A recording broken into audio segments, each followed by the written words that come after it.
হযরত ওমর ডাকতে বলছেন, ও রাখাল, তুমি আমার কাছে একটা বকরি বিক্রি করে তুমি তোমার মনিবকে গিয়ে বলবা একটা বকরি বাঘে খেয়ে ফেলেছে।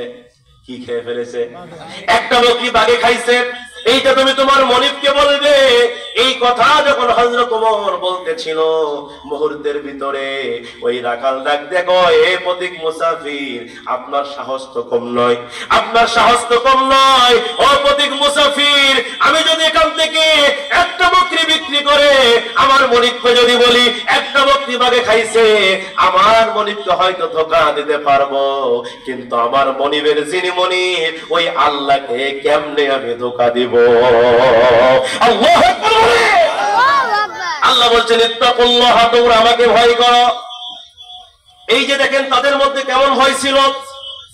শুধু এখানেই নয় ভাইয়ের আমার, বিশ্বনবীর সাহাবী হযরত আব্দুল্লাহ তিনি কেমন আল্লাহকে ভয় করেছেন তাফসীর খুলে দেখবেন। আল্লাহ নবী তাবুক যুদ্ধের ডাক দিলেন। কোন যুদ্ধে ডাক দিলেন? নবী আমার তাবুক যুদ্ধের ডাক দিলেন। সমস্ত সাহাবায়ে কেরামকে এক জায়গায় করলেন আর বললেন, সাহাবীরা তুমি তো তোমাদের মালগুলো এক জায়গায় করো, কারণ যুদ্ধ করতে গেলে মাল এবং জান দিতে হয়। কি দিতে হয়? দুইটা জিনিস আল্লাহর জন্য দিতে হয়। আল্লাহ কোরআনেও বলছেন, কোরআনে আছে না নাই? আল্লাহ পাক চমৎকার করে বলছেন, ইন্নাল্লাহা আশতারা মিনাল মুমিনিনা আনফুসাহুম ওয়া আমওয়ালাহুম বিআন্না লাহুমুল জান্নাহ। আল্লাহু আকবার বলেন। আল্লাহ বলছেন, নিশ্চয় আমি মুমিনদের কাছ থেকে তাদের জান এবং মালকে কিনে নিয়েছি, জান মালকে ক্রয় করে নিয়েছি। আমরা বললাম, আল্লাহ আমাদের জান মাল আপনাকে দেব, আপনি বিনিময়ে কি দিবেন? আল্লাহ বলে, বান্দারে বিআন্না লাহুমুল জান্নাহ, আমার জান্নাত তোমাদের জন্য দিয়ে দেব। তার আমাদের জান মাল কাকে দিব? আমরা কাকে দেব? আমাদের জান মাল যদি আল্লাহকে দিতে পারি তাহলে আল্লাহ আমাদের কি দিবেন? জান্নাত দিবেন। জান্নাত দিবেন। কি আছে না? কে চায় না আল্লাহ আমারে জান্নাত দেখ? চান না আপনারা? আপনারা চান না যে মৃত্যুর পর আমি জান্নাত পাই? সবাই তো জান্নাতের আশাই করে। চলে জান্নাত পাইতে গেলে আল্লাহ পাক এখানে কন্ডিশন দিলেন যে তোমাদের জান, তোমাদের মাল আমার জন্য উৎসর্গ করো। অথচ এই জান মাল কে দিয়েছেন? কে দিয়েছেন? এই জান এবং মালের মালিক কিন্তু আমি নিজে না, এটা আল্লাহ কিন্তু অনুগ্রহ করে দয়া করে আমাদেরকে দান করেছেন। ঠিক কিনা বলেন? তাহলে আল্লাহর দেওয়া জান, আল্লাহর দেওয়া মাল যদি আমরা আল্লাহর জন্য দিতে পারি, আল্লাহ আমাদেরকে বিনা হিসেবে জান্নাত দান করবেন।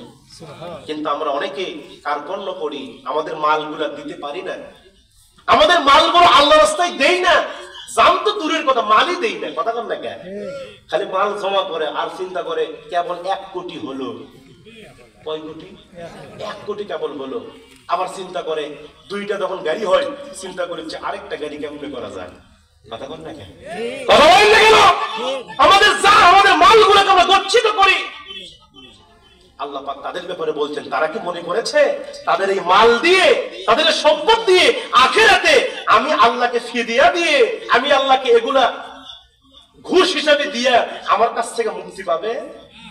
কাল্লা, কখনো নয়। তাদের এই সম্পদ তাদের জন্য জাহান্নামে যাওয়ার কারণ হয়ে যাবে। ঠিক না বলেন? সাহাবায়ে কেরামরা তারা জান দিয়েছেন, মাল দিয়েছেন।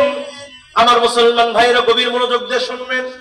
বিশ্বনবী আমার তাবুক যুদ্ধের ডাক দিলেন। বিশ্বনবী বললেন, সাহাবীরা তোমরা তোমাদের মালগুলো এক জায়গায় করো। এই কথা যখন আমার নবীজি বললেন, মুহূর্তের ভিতরে বিশ্বনবীর সাহাবীরা তাদের মালগুলো যুদ্ধের জন্য দান করলেন। আবু বকর তিনি দান করলেন, হযরত ওমর দান করলেন, হযরত আলী তিনিও দান করলেন। শুধু পুরুষ সাহাবীরা নয়, মহিলা সাহাবীরা পর্যন্ত তারা যুদ্ধের জন্য দান করলেন। গলার স্বর্ণের হার ছিল, হার খুলে খুলে যুদ্ধের জন্য দিয়ে দিলেন। নাকে স্বর্ণের ফুল ছিল, যুদ্ধের জন্য দিয়ে দিলেন। তাদের মালগুলা যুদ্ধের জন্য যখন দিয়ে দিলেন সাহাবায়ে কেরামরা, এমন অবস্থায় বিশ্বনবী দেখতেছে মালগুলো এক জায়গায় হয়ে গেছে, বিশাল মাল স্তূপ হয়ে গেছে। আল্লাহর নবী দেখতেছে পাশে দাঁড়িয়ে একজন সাহাবী হাউমাউ করে কান্না করে। সেই সাহাবীর নাম ছিল হযরত আব্দুল্লাহ। তিনি পাশে দাঁড়িয়ে হাউমাউ করে কান্না করছে। আল্লাহর নবীর কানে তার কান্নার আওয়াজ চলে আসলো। আল্লাহর নবী আব্দুল্লাহর কান্না শুনে আল্লাহর নবী তিনি আব্দুল্লাহর কাছে গেলেন, গিয়া বলছেন, আব্দুল্লাহ রে, তুমি এখানে দাঁড়িয়ে দাঁড়িয়ে কেন কান্না করছো? আব্দুল্লাহ তোমার কি হয়েছে জানতে চাই। আব্দুল্লাহ ডাক দিয়ে বলছেন, ইয়া রাসূলুল্লাহ, আমার কান্নার কারণ হলো আজকের এই যুদ্ধের ময়দানে সমস্ত সাহাবীরা দান করলো, কিন্তু আমি নবী, ও নবী, আমি এত গরিব সাহাবী, আমার ঘরে একটা দিরহাম নাই, আমি যুদ্ধের জন্য কিছুই দিতে পারি নাই, এই জন্য আমি কান্না করি। নবী আমার ডাক দিয়ে বলেন, আব্দুল্লাহ তুমি তোমার কান্না বন্ধ করে ফেলো।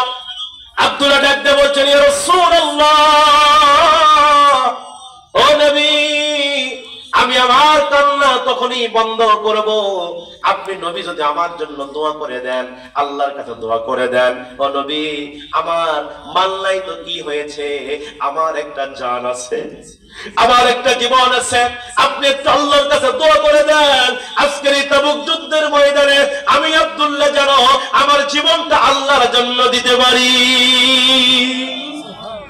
আব্দুল্লাহ যখন আমার নবীজিকে এই কথা বললেন, আমার নবীজি মুহূর্তের ভিতরে হযরত আব্দুল্লাহকে ডাক দিয়ে বলছেন, আব্দুল্লাহ রে, তুমি যাও যাও গাছের একটা বাকল ছিঁড়ে আনো।